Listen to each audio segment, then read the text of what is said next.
Hey Chelsea fans, this is Chelsea Unfiltered. I'm your host Anirudh, and this is a channel for Chelsea fans by a Chelsea fan. And this channel, I will give you my unfiltered and unbiased opinion on all things Chelsea, be it transfers, be it rumors and stories emerging in and around the club, or be it my pre-match or post-match thoughts. And that is exactly what we're going to be doing in today's video. Before we go any further, if you do like the content, please do like, share, subscribe, hit the bell notification icon. It's a brand new channel, only a few days old, and every bit of love helps. I just had to readjust my camera. So yeah, basically do subscribe and join this very young channel as we start this journey. So before further ado, let's get to it. Okay, so yeah, so it has been a busy Thursday. Yesterday we saw Jackson deal getting heated up, and basically Aston Villa, Newcastle, Bayern Munich possibly interested in him. We will see how this evolves, and Nkunku situation evolving. Um, and of course, Viega has now been sold to Villarreal, so we will, of course, see how exactly, because we have a sell-on clause there. So let's see how that, keep an eye on that over the course of time. But now that's gone, that deal is done. So bye bye Viega. But today, in today's video, we'll talk about the front of shirt sponsorship. We will take a look at Chelsea's third kit, which we will be, from the looks of it, from what I hear, we will most likely be wearing it against West Ham. So yeah, and then of course I will show you what my lineup looks like for Chelsea against West Ham. So before further ado, yeah, let's just get to it. So yeah.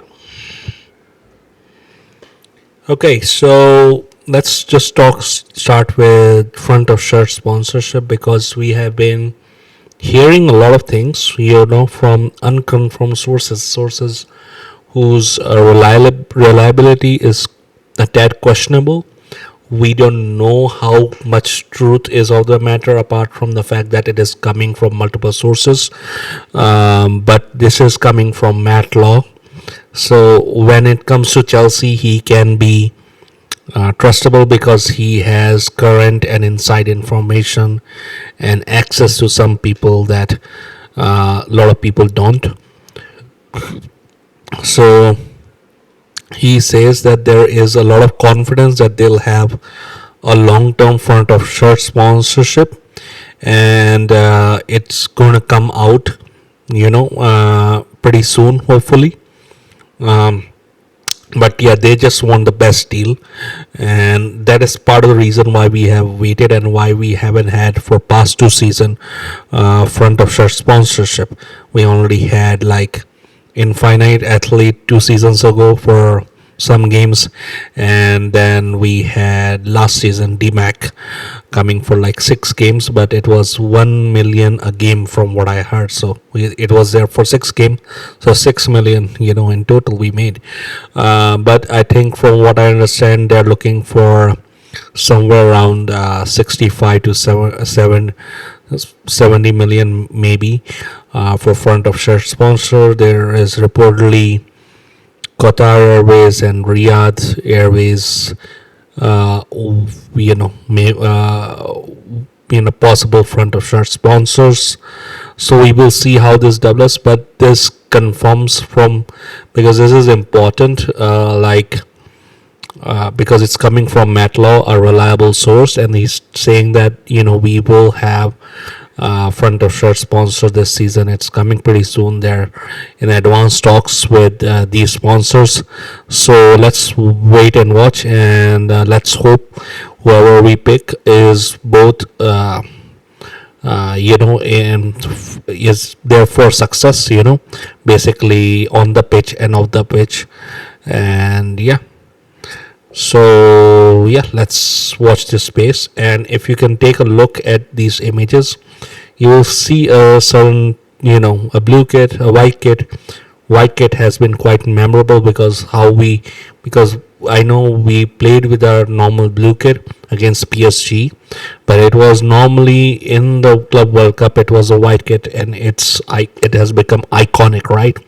And Nike has just launched the third kit, which is, you can see the third kit, the black kit, and it's a 90s kit, and this is exactly what we want to be talking about just before kickoff, because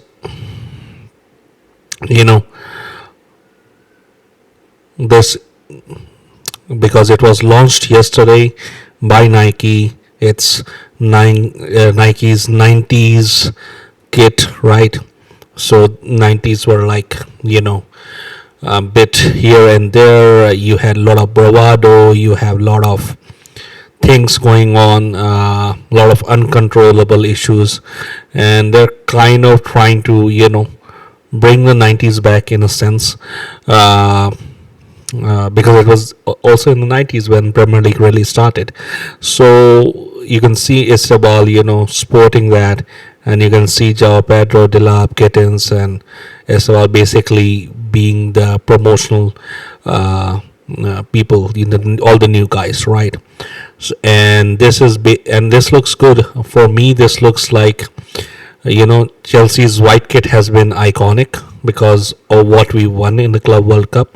But I love this third kit too, and we're going to be sporting that reportedly against West Ham today,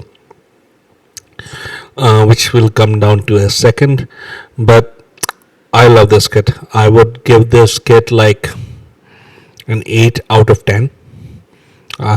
So a solid 8. Partially I mean, I like the aesthetic, I like the look. The only thing is, how will it look? I have an idea of where the Club World Cup badge goes. You can see that space, right? You can see that space. But I just want to see if and when we pick and sponsor, how exactly will that look. So that's the only reason I am going, instead of 9, maybe I'm going with an 8, because I also want to see how that looks. Does that look as good as it does now, or does it look better, does it not? If, let's say, Qatar Airways comes in, or Riyadh Airways comes in, or some other sponsorship comes in, what exactly will it look like? So we will see how, this. But yeah, looking forward, basically, of this third kit, which we will see against West Ham, and I'm hoping that it starts with a win, right? So yeah, before further ado, let's get to the main matter at hand, that is our match against West Ham. So against Crystal Palace, it was a bit of disappointment. It is a game, people are quick to rule out of, us out of, that is why they're not going to win the title, this and that. To an extent, I can take a level of criticism, because we should be winning it. But if you look at Crystal Palace's games, last few away games, it's been against Tottenham, it's been against Arsenal, Man City, Liverpool, and they have not lost any of them, and they have won the Community Shield and the FA Cup. So it's not a bad team, and Glasner is a good coach. So you have to take that into account, and it's not a bad point to get. And maybe, just maybe, this is a point that when we look back, this might be an important point, because not so long ago, these were the games that Chelsea would lose, and now expectation has risen. That in a way that is good. That even though we have had those injuries, because you have to also look at some of the context, because I think there was a little bit of fear as well, because we knew Crystal Palace would sit back. We knew that there is, Achimpong is coming in. He's new. You could say he is I mean, he's talented, but he's inexperienced slightly in Premier League. How he would do against Mateta? So I think there was a bit of tempered approach where we were also looking to try and protect our new centre back relationship, because Tosin was not there. Chalaba is good player but not a leader, and Chimpong was more likely have to do, and he was targeted by Marteta, and he did well, right? So now that is gone and done. The only thing I would say is we should be winning these games, and sometimes Chelsea take a bit of time before waking up. It was almost like when you look at it, it's 90 minutes and they kind of are slow, so they should be on it from the start, and that is what I would want against West Ham, right? While Crystal Palace have good players, some of the top clubs are looking at, like Mark Guhi. Liverpool are looking at him. Eberechi, as we all saw that his saga. He has now gone to Arsenal. We have been hearing about Wharton. We know about how good Marteta is. They have some. Of course, Henderson is there. So there are pretty good players there in Crystal Palace side, and we should not discount that and not panic because of this 2 points dropped. It's maybe a point gain, so we will see. But we need to move on and stop feeling sorry about yourself. It's a marathon, not a sprint, right? It's not about starting fast, it is about starting at the right way, because if you remember our last title winning season against Conte, it took us 8 match days before we actually became serious and started winning consistently. Before that, it was hustle bustle and somehow winning, or maybe we got spanked by Arsenal, if you remember that season, before we started winning. And even before that, we were drawing or just about somehow winning those games.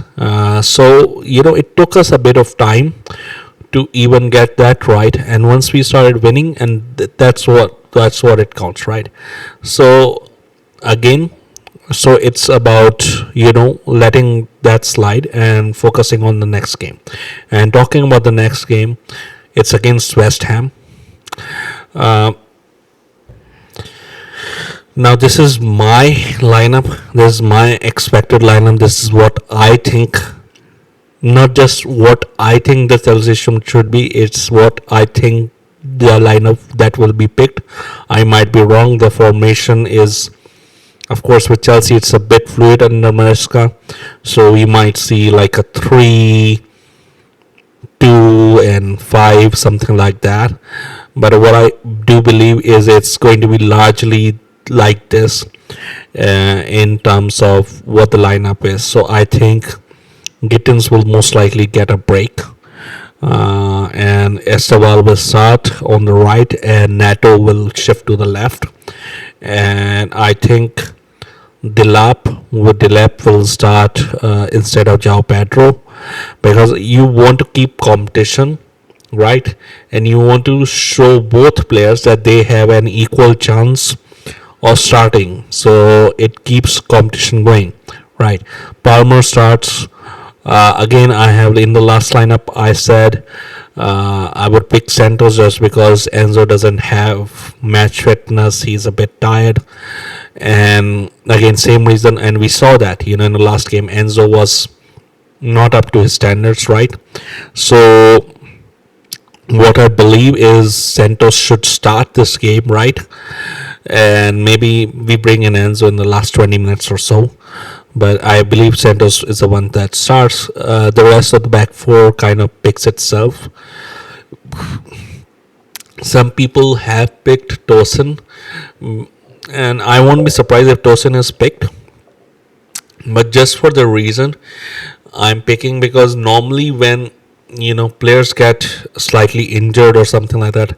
I've seen Maresca and Chelsea, background staff generally being a little bit careful so they don't bring in that player straight away.